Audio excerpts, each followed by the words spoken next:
आते हैं। ऐसे सबको देने लग जाओ, मेरी तो दुकान बंद हो जाएगी। चल हट यहाँ से। अंकल मैं फ्री में थोड़ी ना मांग रही हूँ, 50 रुपए तो कम है, मैं बाद में दे जाऊंगी, मुझ पे भरोसा करो। तुम भिखारियों का क्या भरोसा, एक बार चली गई तो दोबारा शक्ल नहीं दिखाएगी। चल हट।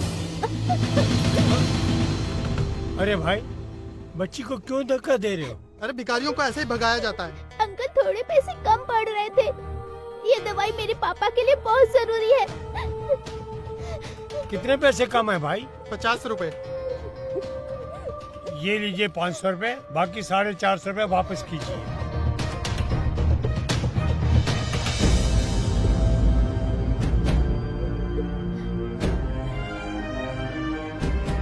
ये ले बेटा, पैसे भी ले जा बेटा, तेरे काम आएंगे।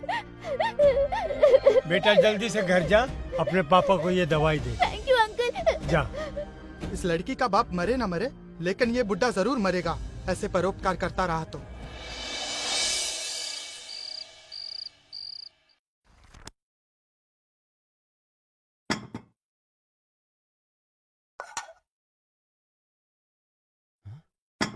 ये क्या है? सिर्फ दाल ही दाल बनी है, कोई सब्जी नहीं बनाई क्या? आपके पापा लेकर आते तो बनाती ना। सुबह मैंने इनको 500 रुपए दिए थे सब्जी लाने के लिए, सब्जी तो लाए नहीं, ऊपर से किसी का भला करके आ गए। क्यों करते हैं आप पापा ऐसे? हाँ? आपको रिमी ने सब्जी के लिए पैसे दिए थे या किसी का भला करने के लिए? बेटा, उस बच्ची को पैसे की बहुत जरूरत थी।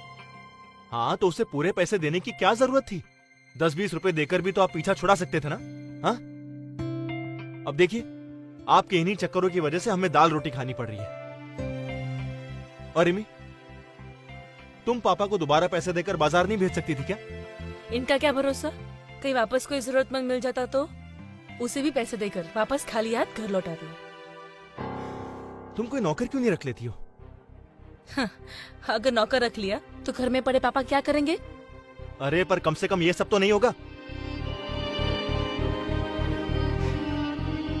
थोड़ा बहुत काम कर रहे हैं तो हाथ पैर चल रहे हैं, कुछ नहीं करेंगे तो बिस्तर पकड़ लेंगे, और वो मुसीबत भी हमें ही झेलनी पड़ेगी। फिर कौन करेगा इनकी सेवा? बेटा, वो बच्ची सही में बहुत मजबूर थी। अगर उसके पापा को दवाई न मिलती तो पता नहीं क्या हो जाता। दादू ने तो अच्छा काम किया है, आप उन पे क्यों चिल्ला रही हो? मेरी टीचर कहती है जो नीडी पीपल की हेल्प करता है वही गॉड होता है। सनी, बड़ों के बीच में बोलना बैड मैनर्स होता है। देखो, कल सुबह मुझे ऑफिस जल्दी पहुंचना है, इसलिए कल सुबह दादू ऑटो से स्कूल छोड़ने जाएंगे, ठीक है? चलो जल्दी से अपना खाना फिनिश करो और जाके सो जाओ।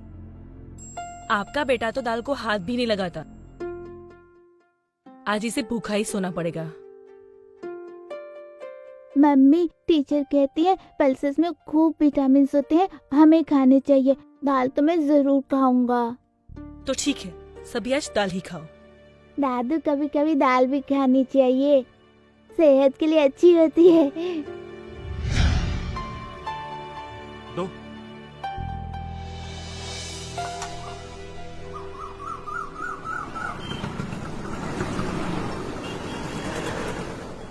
कितना हुआ भैया? अरे दादू, आप रिक्शा लेके घर जाओ ना। बेटा, मैं घर पैदल ही चला जाऊंगा, जल्दी मैं घर जाके करूंगा भी क्या? मुझे पता है, आप वैसे भी 10 रुपए में ऑटो में नहीं जा सकते, इसलिए आप पैदल जा रहे हो। मेरा बच्चा। बाय दादू। बाय।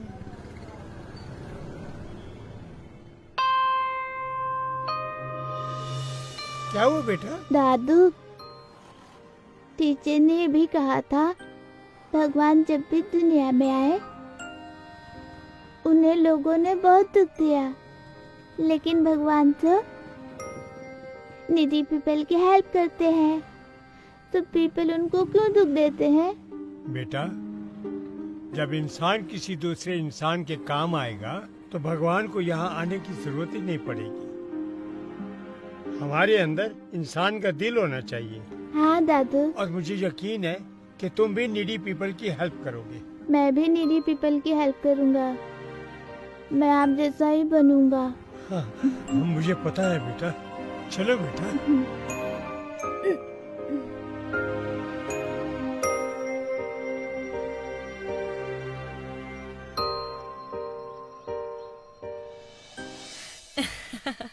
सच बड़ा ही सेक्सी ड्रेस था वो तो। हाँ यार, आजकल तो ये विमेन के बीच बना फैशन का ट्रेंड है। राज तो क्रेजी है मुझे उस ड्रेस में देखने के लिए। बट ये कैसे पॉसिबल है? तेरे फादर इन लॉ तुझे इतने बोल्ड आउटफिट में देखेंगे तो वो क्या सोचेंगे? Who cares of him? उनकी वजह से हम क्या खुश रहना छोड़ दे? ये बूढ़े लोग होते ही है हमारी खुशियों में आग लगाने के लिए। बट तू है बहुत लकी यार, जो तुझे राज जैसा हस्बैंड मिला है। मेरे घर में देख, मेरे ससुर की चलती है, चाहे वो सही हो या गलत। मैंने एक बार अपने हस्बैंड से फादर इन लॉ को अलग रहने के लिए क्या बोल दिया, वो तो कहने लगे मैं तुम्हें छोड़ सकता हूँ पर अपनी मम्मी पापा को नहीं। ये खून के रिश्ते भी ना बड़े अजीब होते हैं। कितनी भी परेशानी हो वो एक दूसरे का साथ नहीं छोड़ सकते। तेरे और मेरे ससुर में डिफरेंस भी तो देख। तेरे ससुर की प्रॉपर्टी इतनी है कि उसके रेंट से तेरे घर का पूरा खर्चा निकल जाता है, और मेरे ससुर को देख, कमाते धमाते तो है नहीं, ऊपर से राज की कमाई को लुटाते फिरते हैं। ऐसा क्या करते हैं तेरे ससुर? घर का सामान लाने बाजार भेजती हूँ और खाली हाथ लौट कर आते हैं। कहते हैं उन पैसों से किसी की मदद कर दी। पता नहीं सच बोलते हैं या झूठ। आज की महंगाई में किसी को घर बैठा कर खिलाना कितना मुश्किल होता है पता है ना। एक तो इनको खिलाओ, ऊपर से इनकी घपलेबाजी भी झेलो। अरे इस सठियानी उम्र में ना लोगों का भरोसा ही नहीं है। इस उम्र में आकर आदमी और भी शौकीन हो जाते हैं। तुझे पता है मेरे नेबर में ना एक बुढ़ा रहता है, अपनी बहू से पैसे लेता था घर के सामान के लिए और कहता था किसी जरूरतमंद को दे दिया, और बाद में पता चला उसका किसी बार गर्ल के यहाँ आना जाना था। पता नहीं इनका क्या चक्कर है। राज तो कहता है कि घर के काम के लिए कोई नौकर रख लो। अगर इनका पेट भरना ही है तो नौकर को अलग से पैसे क्यों दे, है ना। और वैसे भी आजकल हमारी जरूरतें पूरी ही नहीं हो पाती है। कितने दिन से राज हांगकांग के टूर की प्लानिंग कर रहा है, लेकिन इनकी वजह से कुछ पैसे सेव हो पाए तब ना। अब पता है कि घर में गेस्ट आए हुए हैं, मगर साहब अपने बेडरूम में आराम फरमा रहे हैं, जैसे घर में खूब नौकर चाकर हो।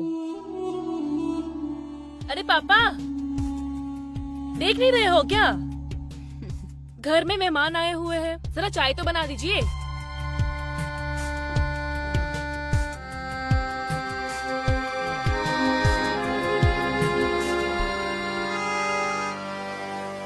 अरे छोड़ना, बुलाते रहेंगे।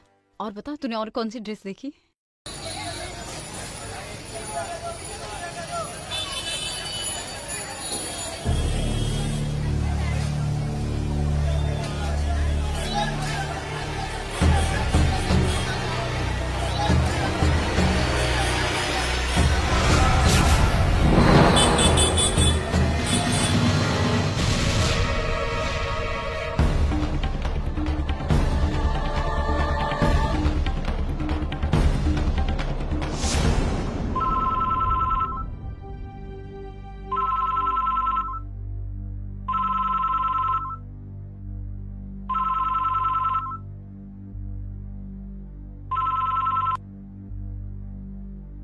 हेलो।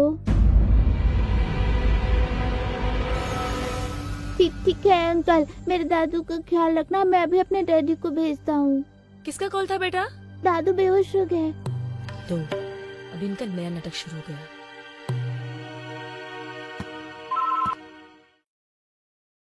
हेलो हेलो बेटा, डैडी। ये किसको कॉल कर रहे हो तुम? हेलो सनी बेटा, तुम कुछ बोल क्यों नहीं रहे हो? डैडी को। देखो बेटा, छोटी छोटी बातों के लिए पापा को परेशान नहीं करते, ओके?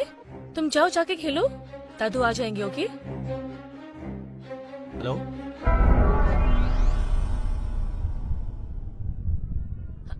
हेलो राज, मैं रिमी बोल रही हूँ। हाँ रिमी, क्या हुआ? सनी इतना घबराया हुआ क्यों है? सब ठीक तो है ना? कुछ नहीं बेबी, तुम्हें तो पता है ना कि वो छोटी छोटी बातों के लिए कॉल करता रहता है। तुमने मूवी की टिकट्स बुक कर ली है ना?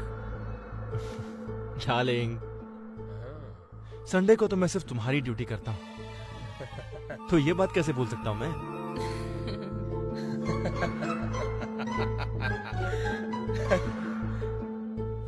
Bye darling, love you. क्या हुआ बे? तू क्यों इतना हंस रहा है? तेरी शादी होने दे, फिर देखता हूँ मैं तू कैसे हंसता है। यार मुझे एक्चुअली ये समझ नहीं आता कि लोग अपनी वाइफ से इतना खौफ क्यों खाते हैं। वो खौफ इसलिए खाते हैं क्योंकि लड़कियां ना वाइफ बनते ही शेरनी हो जाती। और लड़के डॉगी। अगले महीने तू भी कुत्ता ही बनने वाला है, डन, डन। याद रखना ये बात। हाँ? डन।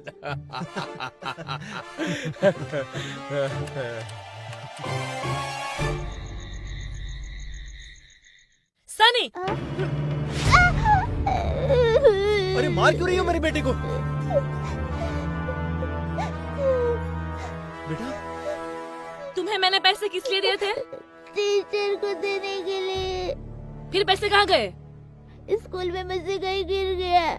झूठ बोलता है। हाँ, मुझे सब मालूम पड़ चुका है। सच सच बोल। हाँ बताता हूँ।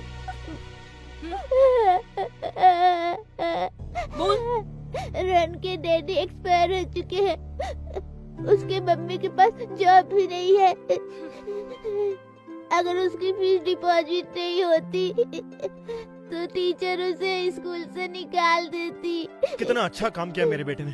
क्यों मार रही हो तुम इसे? और अगर तुम्हारी फीस डिपॉजिट नहीं हुई तो तुम्हें भी स्कूल से निकाल दिया जाएगा। ये नहीं समझ में आया तुम्हें? अरे तुम्हें दोबारा फीस भर दूंगा, इसमें तुम्हें मारने की क्या जरूरत है? तुम्हारे पापा ने हमें क्या कम बर्बाद किया है तो ये भी उनके कदमों पे चल निकला। यहाँ हम अपना बजट संभालने के लिए अपनी जरूरतें कम कर रहे हैं और वो है कि दूसरों पे लुटाए जा रहे हैं। और तुम देखो, अगर तुमने दादू की तरह हरकतें की तो तुम्हें घर से बाहर निकाल दूंगी, समझा? उनको तो मैं कुछ कह नहीं सकती, इनको जो बुरा लगता है। हाँ।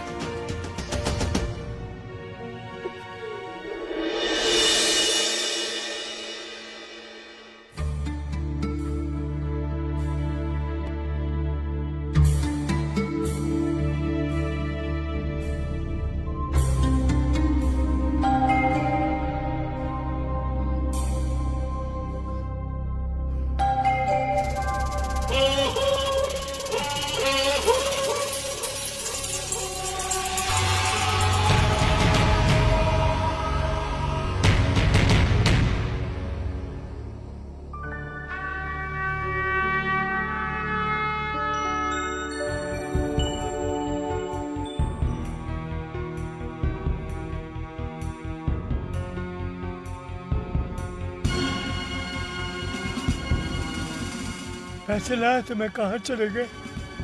पैसे कहाँ गए? अभी तो जेब में ही थे, कहाँ गए? हे भगवान, वैसे ही मेरे साथ इतनी परेशानियां लगी हुई हैं, अब क्या होगा? अंकल जी हट जाइए ना, मुझे देर हो रही है। अंकल साइड में खड़े होकर के देखिए ना, दूसरे को क्यों तकलीफ दे रहे हैं? देखिए अंकल, साइड हो जाइए, साइड हो जाइए।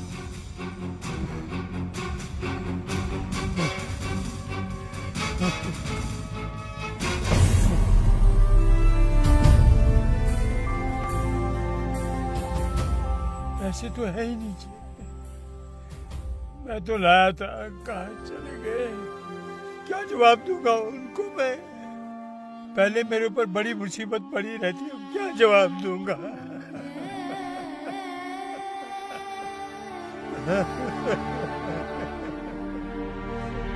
हे राम, हे राम।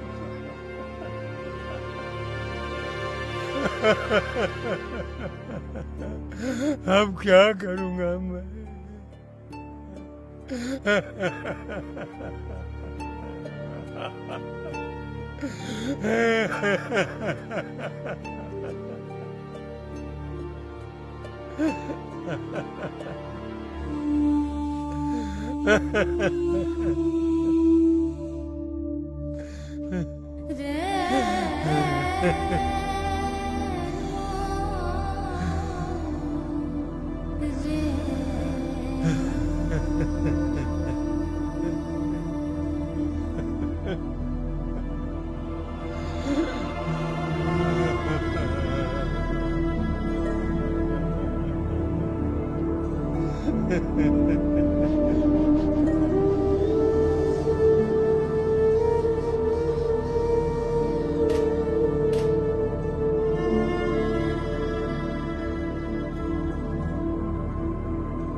बेटा, मेरा एक छोटा सा काम कर दोगे क्या?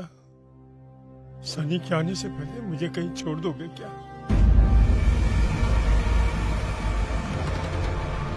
कहाँ जाना चाहते हैं? बेटा, मैं चाहता हूँ कि मेरी बाकी की जिंदगी किसी वृद्ध आश्रम में मेरी उम्र के लोगों के बीच कटे। मेरे यहाँ साथ रहने से तुम लोगों को परेशानी होती है। मैं नहीं चाहता मेरे बच्चों की खुशी में मेरी वजह से खलल पैदा हो। वैसे भी मेरा शरीर थक गया। अब मैं आप लोगों के किसी काम का नहीं रहा। तुम लोगों पर मैं बोझ बनकर नहीं जीना चाहता।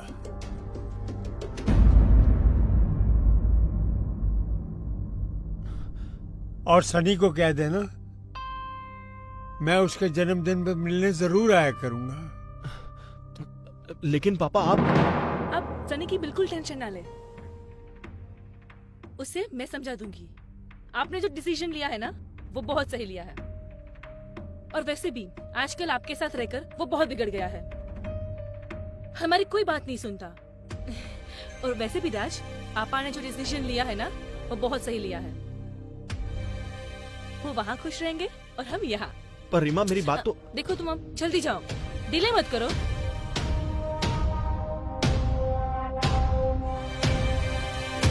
अरे पापा, आपने कुछ सेविंग की थी क्या, जो इसको आप ठेले में लेकर जा रहे हो? बेटा, जिंदगी का फर्ज निभाते निभाते मुझे सेविंग करने का मौका ही नहीं मिला। और जो भी सेविंग किया था वो आप लोगों के नाम कर चुका हूँ। इसमें गायत्री की तस्वीर है, जिसे मैं अपने साथ लेकर जा रहा हूँ। मैं नहीं समझता ये आप लोगों के किसी काम की है। हाँ, वैसे भी हमारे काम की नहीं है, ले जाइए आप अपने साथ, ठीक है? वैसे भी फालतू चीजों के लिए हमारे घर में बिल्कुल जगह नहीं है। चलो, अच्छा हुआ गायत्री पहले ही चली गई, वरना आज उसका बोझ मेरे ये बूढ़े कंधे उठा भी नहीं पाते। चल बेटा, चल, अब मुझे विदा कर दे। जाओ ना।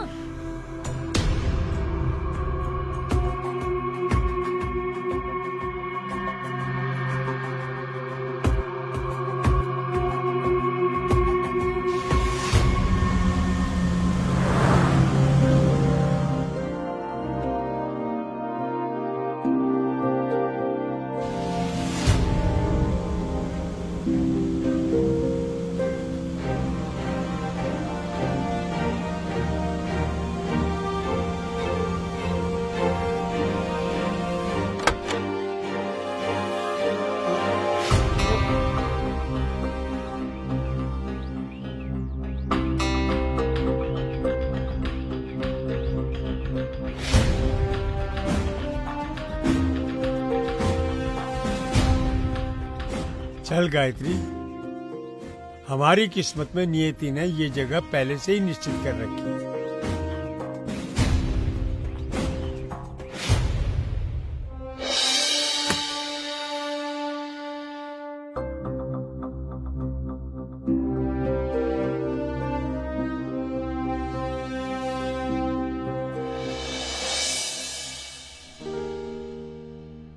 आइए बेटी, थैंक यू। जरा इनका नाम बताइए। राम कृष्ण दयाल।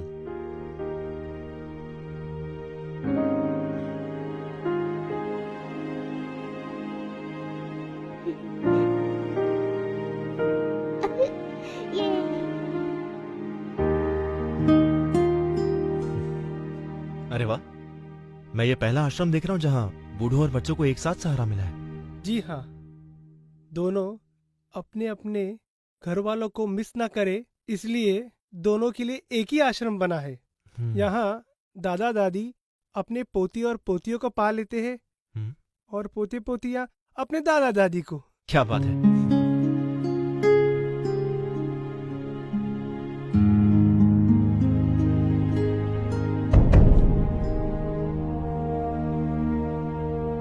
भाई साहब, वो आदमी कौन है जिससे मेरे पापा बात कर रहे हैं? कौन ये? हाँ। ये तो यहाँ के मैनेजर साहब है।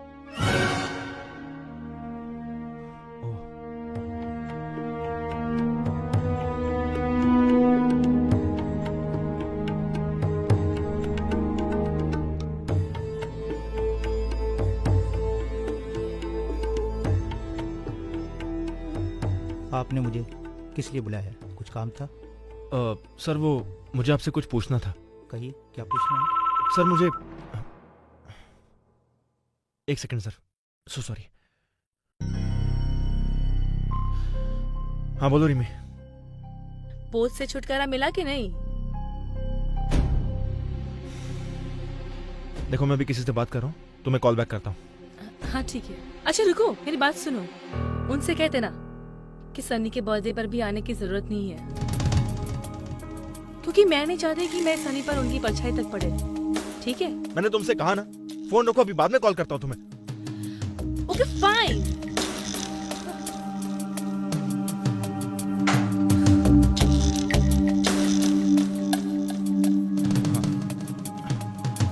So sorry sir.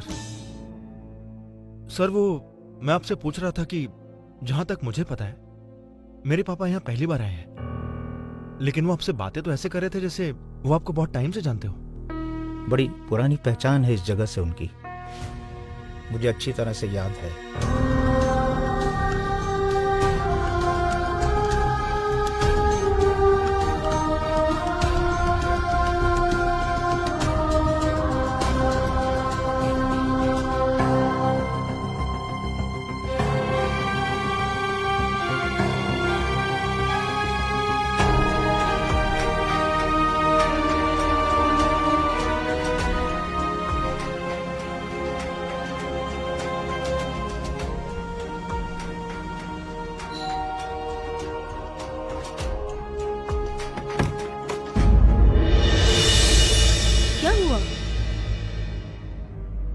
तुम तो ऐसे सैड हो जैसे तुमने पापा को वृद्धाश्रम नहीं शमशान छोड़ कर आए हो।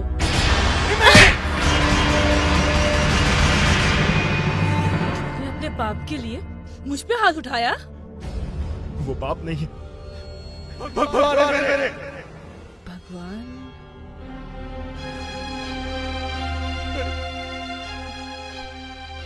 मैं तो अनाथ हूँ। आज कई सड़कों पर भीख मांग रहा होता। अगर उन्होंने मुझे आश्रम से गोद नहीं लिया होता तो उन्होंने मुझे कभी एहसास नहीं होने दिया कि मैं उनका खून नहीं हूं। और आज मैंने उन्हें खून के आंसू रोने पर मजबूर कर दिया। ये सब कुछ उन्हीं का तो है। ये घर, मेरा नाम, मेरी पहचान,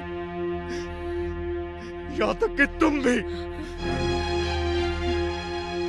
क्या तुम्हारे पापा मुझे अनाथ को तुम्हें सौंप दे? बोलो। ये तुम्हें कैसे पता चला? किसने बताया तुम्हें ये सब?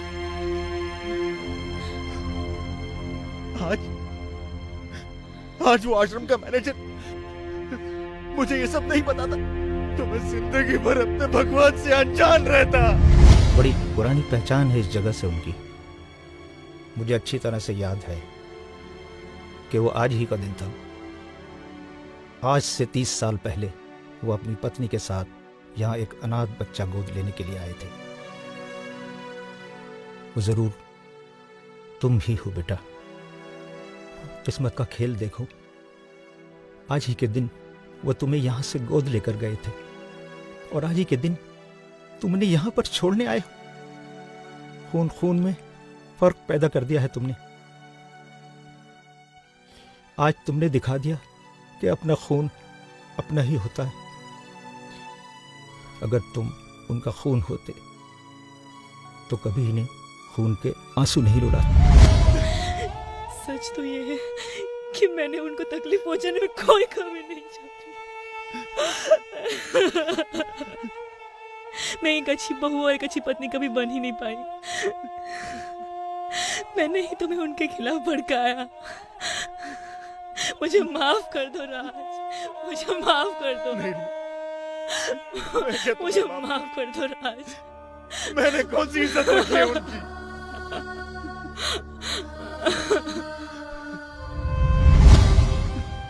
मैं उनके पैरों में गिरकर बहुत रोया, बहुत गिड़गिड़ाया, पर हमने उन्हें इतनी तकलीफें दी है कि अब हम उनका प्यार कभी वापस नहीं पा सकते।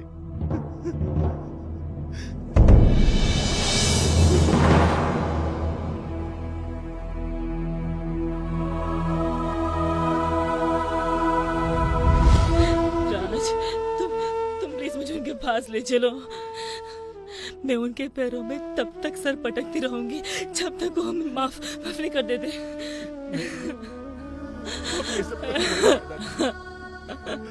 वो हमारे पास कभी नहीं आएंगे, कभी नहीं आएंगे। सरप्राइज! मम्मी, डैडी, दादू। पापा, पापा हमें माफ कर दीजिए। पापा हमें माफ कर दीजिए। मुझे बहुत बड़ी माफ कर दीजिए पापा। मैंने बहुत बुरा बर्ताव किया है आपके साथ। मैं माफी के लायक नहीं हूँ। आपने जिंदगी भर बोझ उठाया और आज जब आपको जरूरत है तो मैंने आपको ही बोझ समझ लिया। आपने मुझे ये कभी एहसास नहीं होने दिया कि मैं आपकी औलाद नहीं। जिस औलाद को अपने बेटे की तरह जिंदगी भर प्यार दिया, अब उससे नाराज होकर उसके सिर से पिता का साया मत हटाइए। देखिए पापा, अगर आपने मुझे माफ नहीं किया ना तो मैं अपने आप को ऐसी सजा दूंगा कि आपको मेरा बोझ एक बार फिर उठाना पड़ेगा, अपने कंधों पर रखकर मुझे शमशान तक पहुंचाने का। ऐसा मत बोल बेटा, ऐसा मत बोल बेटा। तुम बच्चों की शरीर में बना जी रहा हो। तुम मेरी जिंदगी में नहीं होते तो मैं गायत्री के साथ ही इस दुनिया को अलविदा कह दिया होगा। उसने मुझसे वादा लिया था कि मेरे बेटे की आंखों में कभी आंसू मत आने देना। आज मैं तुमको रुलाकर मैं उसका गुनाहगार बन गया बेटा। अब मुझसे ये गुनाह नहीं होगा। मैं खुद तो तकलीफ उठा सकता हूँ, मगर गायत्री से लिया वादा मुझसे ना तोड़ना बनेगा। बस तुम लोगों से एक ही विनती है, जब तक मैं जिंदा हूँ मेरे पोते को मुझसे दूर मत करना कभी। मैं भी जहाँ दादू कहते वहाँ मुझे मेरे हर बर्थडे पे ले जाया करते थे। मुझे पता था दादू वहाँ जरूर मिलेंगे। मैं जाके अपने दादू को ले आया। मेरा